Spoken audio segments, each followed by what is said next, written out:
Hello, and thanks for tapping in with Sia, where wellness plus healing equals happiness.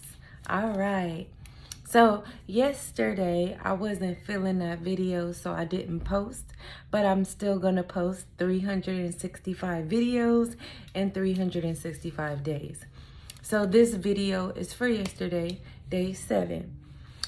I wanted to talk to you guys a little bit about hair care and how sometimes with kinky and curly hair, we can allow our hair to become too dry, or we can allow it to become too soft with moisturizing it too much, and how it could cause breakage with either or. Okay, so dryness, let's talk about dryness. What will make your hair dry? So using products and access such as gels, hairsprays, things that have a lot of alcohol in it, such as edge control.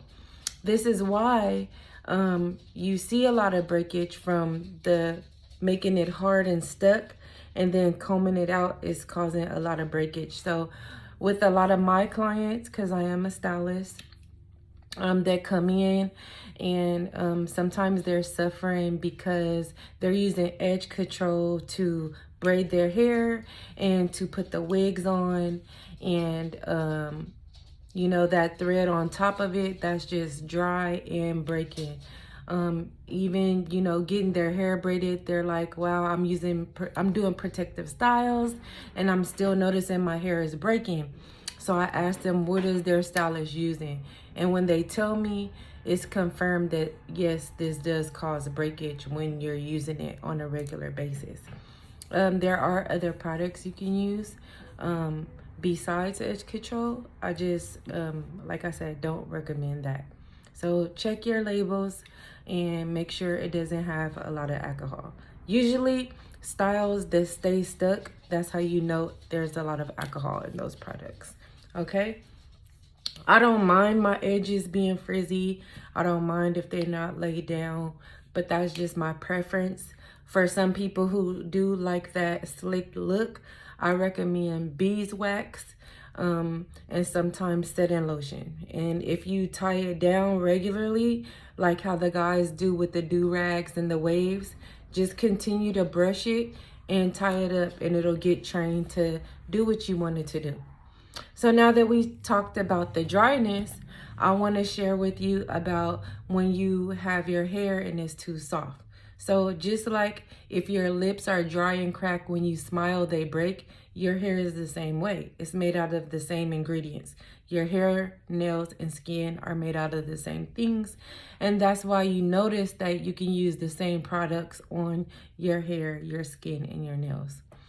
Okay, so again, an example is if your lips are dry and you smile and they crack, the same thing happens to your hair. If your hair is dry and you're combing it, grabbing it, pulling it, and trying to braid it when it's dry, it will crack, okay?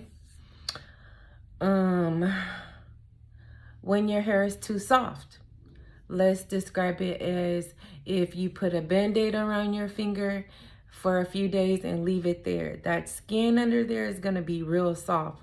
So if anything rubs against that skin, what happens? It will break, right? So we don't want to over moisturize. So over moisturizing is wetting your hair every single day and putting moisturizer on it every single day. Now, when you do the same thing too much in excess, like even with the edge control, when you're doing it every day, that's when it becomes a problem. When you're doing your moisturizer every day, sometimes it can become a problem because you're overdoing it, okay? This is why it's important to switch up shampoos and switch up conditioners. Sometimes you might moisturize, sometimes you might use a protein. And remember, I love to tell people this, they don't understand that when you use products from your refrigerator and things that you can eat on your hair, it's even better. You can use things like mayo, make sure you rinse it out good, avocado, bananas, you know, the list goes on. I love Say hi, Peter. This is my baby. Say hi, Peter. So I love coconut oil. Go about Dada. I love coconut oil and I love olive oil. Sometimes I can't stand the olive oil smell so much. Has a weird smell to it. So I like coconut oil, but I do use it every now and then. I just put a few drops of tea tree or eucalyptus or even peppermint to take that smell out. All right. So as we go on and I continue to post videos, I'm going to share products that I make myself, some products that I buy and use, and I'll share it with you next time. I want to share with you my journey to wearing locks, wearing my natural hair. My ministry is to help the youth and African Americans, Black girls that have curly hair, kinky hair, all the variations of curl patterns to give them motivation, to give them inspiration to love their natural curls, to love their natural waves or whatever hair texture they have, and how to maintain that hair. So again, I do have a nonprofit. It's called Tap Into Healing Inc. And I'm going to be teaching these young ladies and men soon, but I would like males to teach that. But right now it's just for girls, teach them how to sew, how to make their clothes, how to fix their clothes, how to tailor them to their body so they can feel more confident. Or sometimes, you know, if they wear uniforms, they can help their parents by mending them or, you know, transition them into another outfit or doing patchwork or whatever. And I also am going to teach them how to do their hair, how to maintain it, how to take care of it on a budget. And these are skills that they can learn to take on. So the things we teach them in the groups, they can definitely use it in the future to make money or to save money. Okay? All right.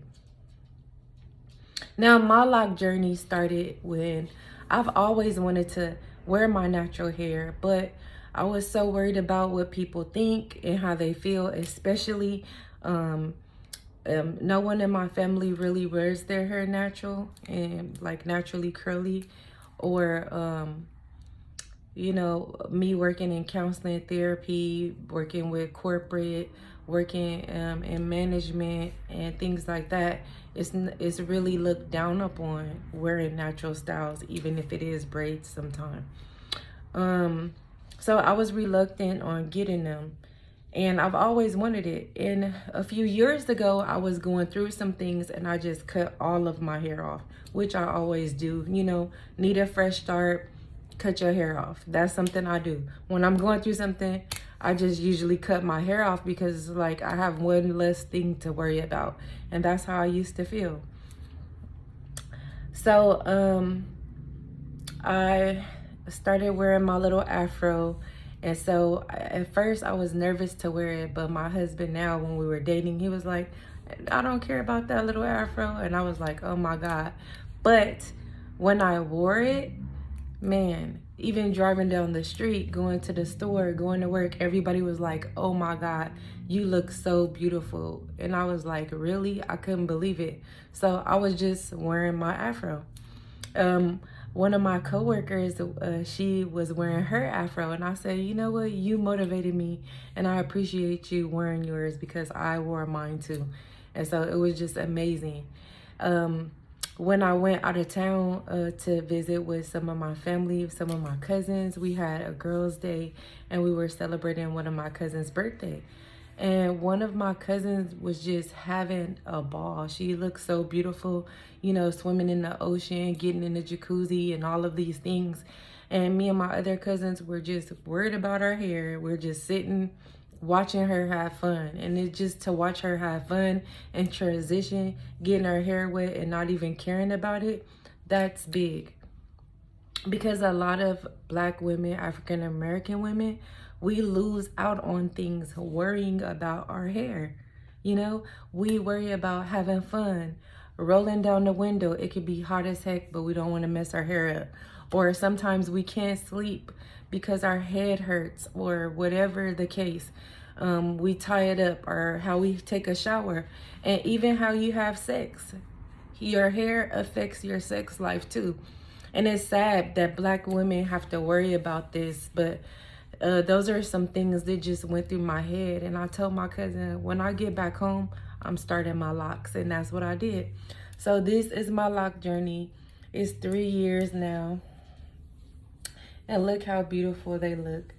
In the beginning, it was hard for me because I was so worried about my edges. So that's why you see these short pieces, because trying to slick it down, trying to bother it and mess with it, I broke some of my locks off in the front.